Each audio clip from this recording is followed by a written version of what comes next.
7월 1일부터 참여한 젊은 화장품 판매 기업의 DB 이전 프로젝트입니다. 젊은 사람들이 되게 많았고요. 연매출은 2천억엔, 오프라인 제휴 매장 포함 26개라고 하네요. 그리고 사원은 200명.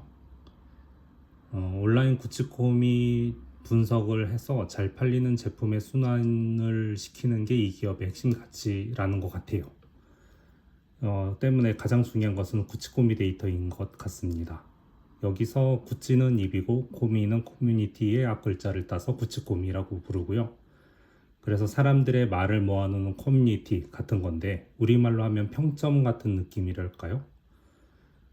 일본의 구찌코미는 한국만큼 오염되진 않아서 거의 돈으로 매수한 것도 조금 보이긴 하지만 지나치지 않게 하는 것 같습니다. 때문에 구찌코미에 대한 신뢰는 아주 크고요. 이 프로젝트의 가장 큰 문제는 회의가 너무 많다. 그냥 하루에 3번 미팅은 기본이고 서너 번이 보통인데 정사원들은 작업 시간이 하루에 한두 시간이고 나머진 전부 미팅인 것 같을 정도입니다. 그리고 티켓 시스템이 5개나 되고요. 각 부서마다 자기네 티켓 시스템을 따로 쓰기 때문에 레드마인에서 처음 보는 시스템까지 골고루 사용을 하고 있습니다. 가장 크리티컬한 건 SQL 서버를 사용하고 타이DB라는 DB로 이관을 하기로 했는데 모든 멤버가 SQL 서버와 타이DB를 잘 모르는 게 가장 큰 문제입니다. 유저의 급증으로 인해 SQL 서버가 자주 뻗고 있는데 그래서 타이DB로 변경하면 대규모 OLTP랑 올랩 처리가 가능하다는 영업사원의 꾀임에 넘어가서 타이DB TF팀을 결성해서 순차적으로 이동 중이라고 합니다. 현재 가장 부하가 적은 MySQL 테이블 2개를 이동하고요. 조금 용량이 큰 데이터를 이동 중에 있었는데 성능 이슈가 있어서 지금 현재 해결 중이라고 하네요.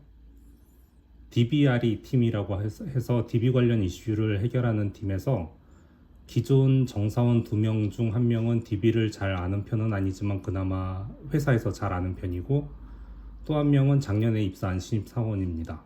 그리고 저 포함해서 3명이 외부에서 들어왔는데 1명은 타이DB 전문가라면서 0.22 멤버스로 들어왔다는데 별로 실무를 할 것 같지 않고요. 타이DB 찬양만 하는데 실제로 엔진 구조를 모르는 것 같은 발언을 좀 하더라고요. 또 1명은 원래 고등학교 선생님이었다가 타이DB 좀 배워서 첫 프로젝트로 들어온 것 같습니다. PC 설정하는 데서부터 거의 못해서 제가 옆에서 좀 알려주긴 했는데요. IT 툴 자체를 처음 쓰는 것 같은 느낌이 드네요. 그리고 이렇게 5명 체제가 되었는데 첫날은 PC를 받으러 롯봉기 쪽의 아크힐즈라는 건물에 갔습니다. PC를 세팅하고 히스토리 설명을 듣다 보니까 8시간이 그냥 지나가 버렸고요. 점심은 고객사에서 사줘서 2,000엔짜리 햄버거를 먹었습니다. 그 동네가 너무 비싸네요. 둘째 날에는 타이DB 교육 자료를 제게 공유를 해주어서 그거를 좀 봤고요. 미팅은 4개, 사이사이로 자료 정리. 셋째 날은 9시부터 총회였다는데 아무것도 모르고 10시에 로그인해서 보니까 이미 시작되어 있었고 모른 척 다음 미팅부터 들어갔는데도 5개, 그 다음날 또 5개, 이런 느낌이에요. 미팅 사이사이에 티켓을 확인하고 처리하는 건데 전 아직 첫 주다 보니까 제가 담당하는 것보다는 다른 사람들이 담당하는 거를 제가 찾아주거나 제게 물어보면 제가 대답해주는 이런 식이 메인이었던 것 같습니다.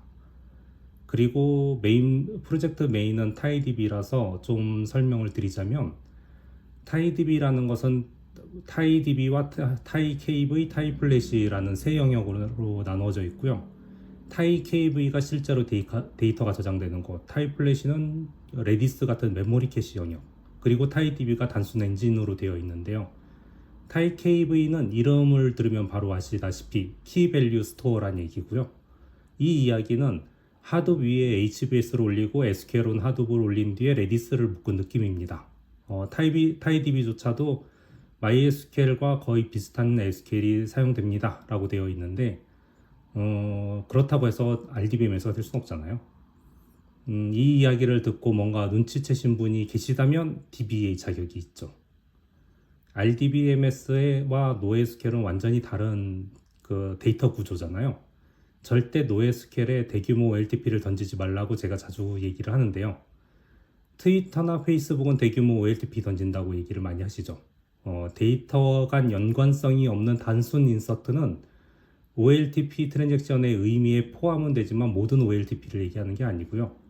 우리가 보통 이야기하는 것은 다양한 인서트, 업데이트, 델리트를 포함한 전체적인 데이터의 라이프 사이클 모두를 이야기합니다.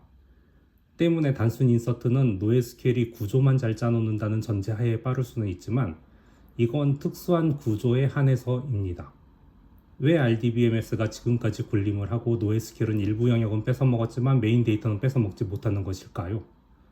만약 여기서 우리는 메인 데이터도 노에스큐엘이에요 라고 하시는 환경에 계시는 분이 있다면 터지기 전에 나오시기 바랍니다. 아니 트랜잭션 자체가 작다면 터지지 않으니까 걱정 안 하셔도 될 것 같긴 하네요. 이전 콘텐츠에서도 얘기를 했지만 대량의 인서트, 대량의 셀렉트는 노에스큐엘을 잘 만들면 RDBMS의 성능을 압도적으로 넘어설 수 있습니다. 하지만 특수한 상황 외에는 전반적으로 RDBMS를 이길 수가 없죠. 어떤 이야기냐 하면요. 이 업체의 데이터베이스는 12개 정도고 각 데이터베이스별 테이블은 60개 정도씩 됩니다. 즉 720개 정도의 테이블에 여러 데이터들이 얽혀 있죠. 매일 돌아가는 배치만 해도 200라인이 넘는 SQL에 6300만 로우를 매핑해서 배치 처리를 합니다. 노에스큐엘은 RDBMS와는 달리 조인을 최대한 피해야 한다고 얘기를 하잖아요. 그런데 지금 타이디비 전문가라는 작자가 와서는 그냥 있는 그대로 테이블을 타이디비로 옮기면 된다고 하고 있어요.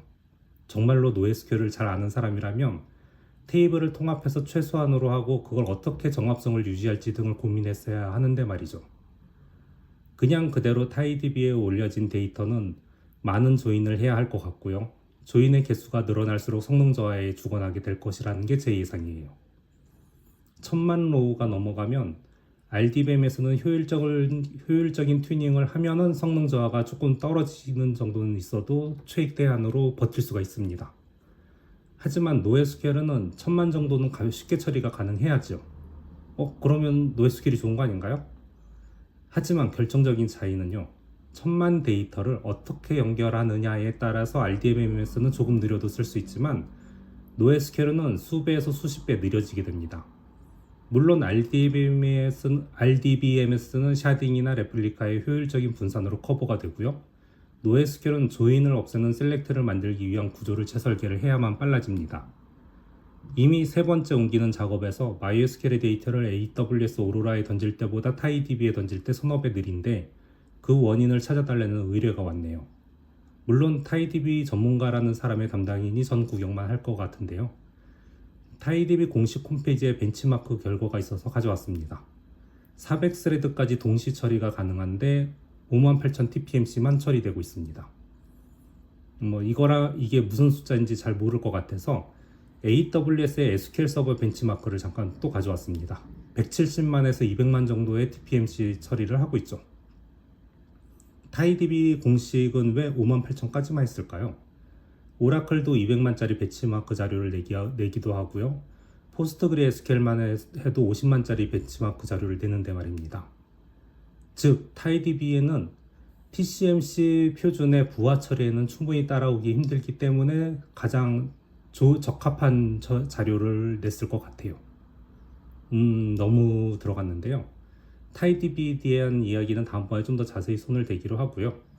그 외에 성능 이슈나 쿼리 체크 등을 DBRE 팀에서 하고 있는데 이 작업들마다 전부 저는 첫 주이기 때문에 들어가서 구경만 하고 있었습니다.